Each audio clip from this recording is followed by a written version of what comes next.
Well, joining me now for Friday's Meet the Boss interview is David Jones, Global CEO of Havas Worldwide. David, welcome. Thanks very much for coming in. It's hard to have somebody with your experience in and not talk to them at the moment about BP.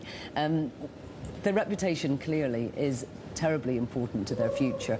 If you were advising them right now, what would you be telling Tony Hayward to do? I mean, I think the key thing is you have to go back in time, unfortunately. I think part of the, clearly it's a major issue what's actually happening, and it would be a massive story, whatever, but I think it's been exacerbated by a couple of things. And the first of those is, they were probably the pioneer of what I would call nice washing. A decade ago, they changed their logo to a flower. They positioned themselves as one of the most socially responsible businesses in the world, and unfortunately, their kind of reputation is currently being washed up on the shores of America, as is that image.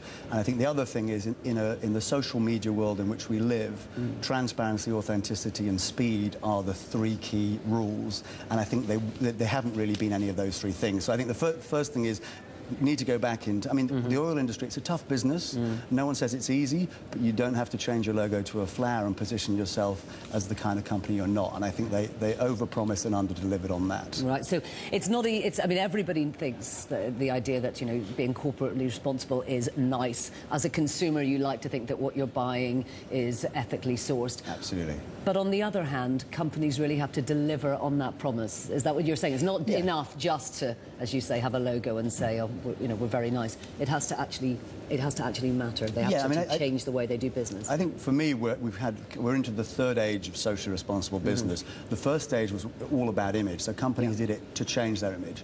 I think that, and BP being a key example. The second age was about genuine competitive advantage, and I think Walmart is a brilliant example of that, who really had pioneered and led in the space, and it actually genuinely helped and delivered their business. And I think we're moving into the third age, which is actually about damage limitation, which is if you are not a socially responsible business in the future, then consumers, the digitally empowered consumer will punish those businesses that it doesn't believe live up to their standards. You mentioned the digital age a little bit here, and I think that does make a key difference, doesn't it? Because we're all much more aware now through the internet, through Twitter, whether or not your Nike trainers are being made in a factory in Vietnam, and we know that they're not anymore, but whatever. All those things are much more accessible to the consumer. But do you think the consumer really cares? I mean, we do still have a lot of disposable fashion. We do still want cheap goods. They fundamentally do care, and the Who Cares Wins report that we did, we look at both what businesses are looking for and what consumers are looking for. And 86% of consumers across the world in the study we did basically want to buy from businesses that are more socially responsible. They believe, something like 76% believe that they should actually vote with their wallets and censor companies that are perceived to be unethical. So they want it. Now, clearly, we're at the start of a journey, and there are, Apple are not necessarily one of the most socially responsible businesses in the world, but people love Apple. But my point is that, if you have the choice between two identical products at the same price, and one fundamentally is a great company that's socially responsible and the other isn't, it is obvious who is going to get your business. I was actually going to bring up Apple, because I agree with you. If you want to buy an iPad, you're going to buy one.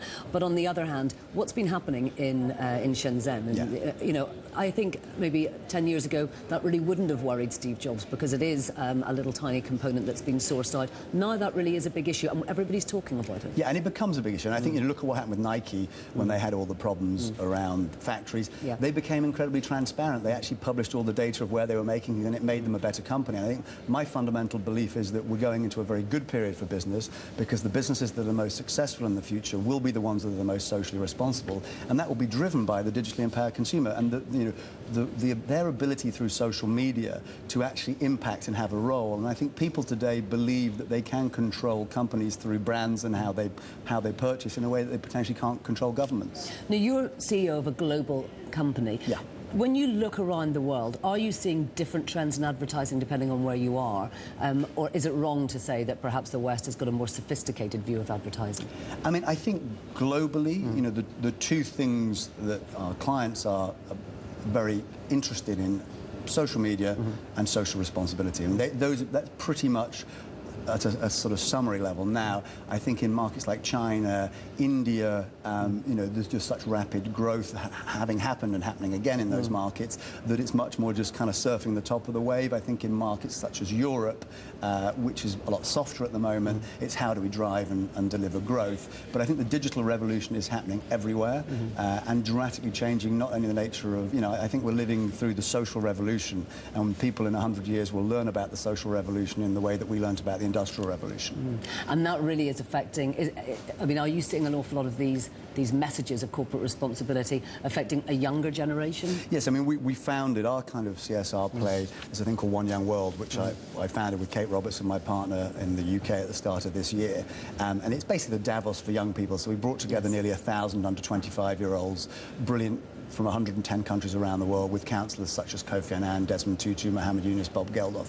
And it was fascinating to listen to them speak, and because many of them are involved in business, and they're fundamentally an incredibly socially responsible generation. And they get it. They don't expect business not to make a profit. I think that was the thing we were quite surprised about. We thought they might be real idealists, like why does business have to make money? Not at all. They said business has to make profit. If it doesn't, people won't do it. But it can do it in the right way. Just before we go, we were hearing about George Soros there talking about the double-dip recession. From what you see with your global perspective, is that likely? I mean, my personal view is I don't think it will happen. Now, you know, no one saw the first one coming, so I think everyone who predicts, you know, we need to bear that in mind. But I think we're seeing unbelievable growth in industry and business in general in Latin America. I think the US had a strong first quarter on the whole. Europe is clearly very soft, but Asia's back. And I think, for me, as long as most companies' quarter two results are pretty solid, I don't think we'll see a double-dip recession. OK, and we didn't even get on to talking about David Cameron's airbrushing or not, and your role there within the Conservatives. But please do come back and talk to us another time. Thank you very much. Thank you very much.